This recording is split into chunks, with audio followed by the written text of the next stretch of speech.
Сәләме мине. Сәләм, Зөһрә. Нәрсә булды? Кәефең юк. Бүген мине эштән кыскарттылар. Мин эшсез. Кыскарттылар? Нигә? Безнең бүлекне яптылар. Хәзер ни эшләргә инде? Тукта әле. Борчылма. Ничек борчылмаска? Хәзер эш табу бик авыр бит.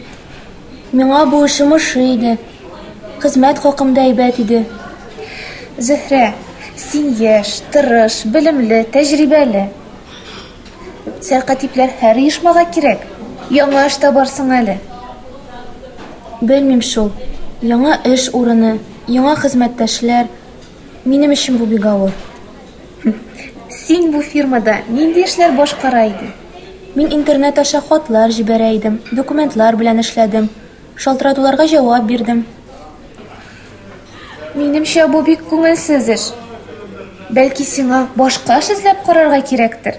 Кызыклырак, иҗадирак, дусларга, танышларга мөрәҗәгать итәргә мөмкин. Әйдә бергә уйлашыйк. Күңелеңне төшермә.